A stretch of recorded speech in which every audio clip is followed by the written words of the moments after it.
Now, let us take up some questions from chapter Breathing and Exchange of Gases. The question is, mark the two true statement among the following with reference to normal breathing. Option A, inspiration is passive process whereas expiration is active. Option B, inspiration is active process whereas expiration is passive.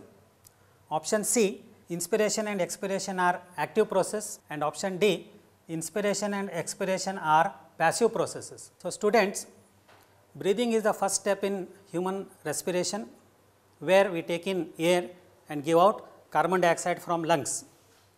There are two steps in breathing, one is inspiration and second is expiration. Inspiration and expiration truly follows Boyle's law, where when volume is increased, pressure decreases, or when pressure decreases, volume increases.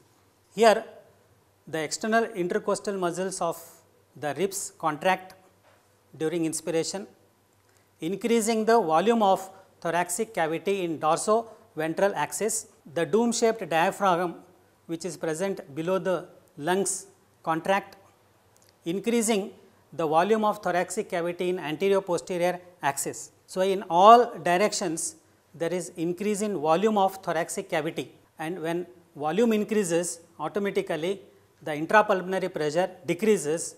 So, always air move from higher pressure region to lower pressure region. So, air forcefully from atmosphere enters into lungs. This is inspiration. Whereas during expiration, there is only relaxation of all these muscles, that is external intercostal muscles relax, there is decrease in volume of thoracic cavity in dorsoventral axis. The contracted diaphragm muscle also relax, and diaphragm now comes to the virginal dome shape, decreasing the intrapulmonary volume of thoracic cavity in anterior posterior manner. So, when in all sides there is decrease in volume, what happens is the intrapulmonary pressure increases. Now, it is above atmospheric pressure. So, air moves out of lungs. So, for contraction of these muscles is active process and relaxation of these muscles is a passive process. So, the option here, correct option for question is inspiration is active process because it requires contraction of these muscles, and expiration is a passive process. So, the answer is option B, that is inspiration is active process whereas expiration is passive process.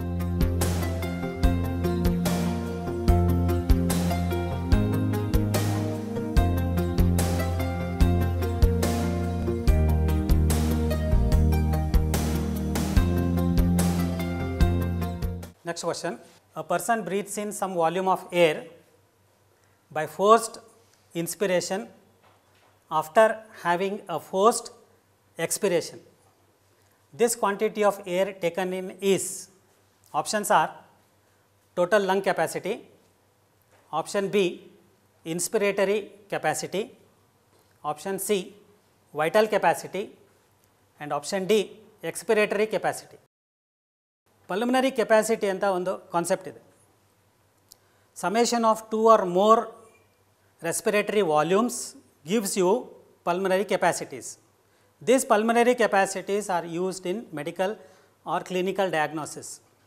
For example, if you look into inspiratory capacity, it is addition of two volumes where there is inspiratory reserve volume plus tidal volume will give you inspiratory capacity, whereas expiratory capacity is addition of two volumes. One is expiratory reserve volume plus tidal volume. Two volumes are added to give you capacity, that is expiratory capacity. What is vital capacity?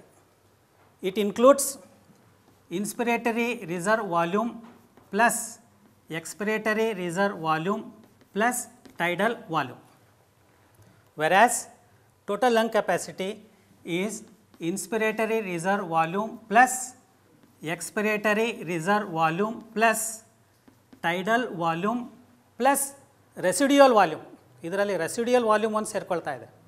What is residual volume? Even after forceful expiration, some volume of air is left in the lungs. That volume of air is called residual volume.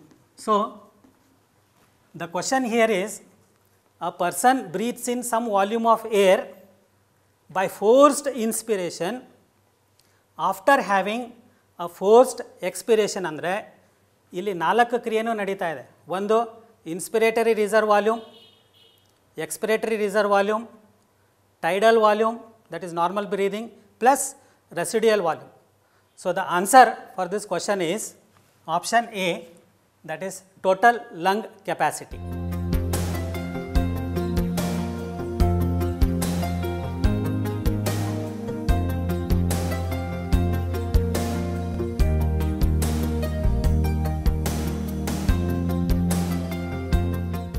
Next question. Which of the following increases area of thoracic cavity during inhalation? Option A, inward and upward movement of rib cage. Option B, outward and downward movement of rib cage. Option C, outward and upward movement of rib cage. And option D, inward and downward movement of rib cage. So, during inhalation and exhalation, especially when you are experiencing inspiratory reserve volume, deep inhalation or expiratory reserve volume, ಇದನ್ನು ನೀವು practically ಮಾಡಿ ನೋಡಿದಾಗ rib cage ಯಾವ ಥರ movement ಆಗ್ತಾ ಇದೆ, which movement of rib cage increases the volume of thoracic cavity ಅಂತ ಇಲ್ಲಿ ಇರುವಂಥ ಪ್ರಶ್ನೆ. ಸೊ ಇನ್ಸ್ಪಿರೇಟರಿ ರಿಸರ್ವ್ ವಾಲ್ಯೂಮ್ನಲ್ಲಿ ನೀವು ಮಾಡಿದಾಗ, ಡೀಪ್ ಇನ್ಹಲೇಷನ್ ಮಾಡಿದಾಗ ನೀವು ಪ್ರಾಕ್ಟಿಕಲಿ ಫೀಲ್ ಮಾಡ್ಬೋದು the thoracic cavity moves upward and outward. When there is expiratory reserve volume, you are forcefully giving out air, that is expiratory reserve volume, the rib cage moves downward and inward. The answer is option C, that is outward and upward movement of rib cage.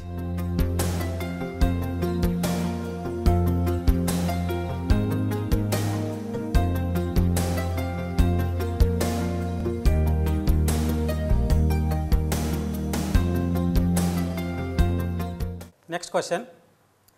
All the following can bind to hemoglobin except options are bicarbonate ion, B oxygen, C hydrogen ion and D carbon dioxide. During transportation of oxygen and carbon dioxide, oxygen combines with hemoglobin and forms oxyhemoglobin in lungs, and it gets dissociated. Hemoglobin gets dissociated from oxygen in tissues where partial pressure of carbon dioxide is high. So, oxygen combines with hemoglobin to form HbO8, 4 molecules of oxygen combines with hemoglobin to form oxyhemoglobin. Even hydrogen can combine with hemoglobin to form hemoglobinic acid during carbon dioxide transportation, that is H plus Hb gives HHb. Carbon dioxide also can combine with hemoglobin, that is carbon dioxide combines with amino group of hemoglobin, that is HbNH2 gives HbCOONH. This is called carbamino hemoglobin. Usually students get confused where they think carbon dioxide combining with amino group of hemoglobin gives carbamino hemoglobin. What is the difference between carbamino hemoglobin and carboxyhemoglobin? Carboxyhemoglobin is formed by combination of hemoglobin and carbon monoxide, not carbon dioxide. So, the answer for this question is bicarbonate, because bicarbonate does not bind with hemoglobin. All other options, oxygen can combine with hemoglobin or hydrogen ion can bind with hemoglobin, or even carbon dioxide also can bind with hemoglobin to form carbamino hemoglobin. So, the answer is A, that is bicarbonate.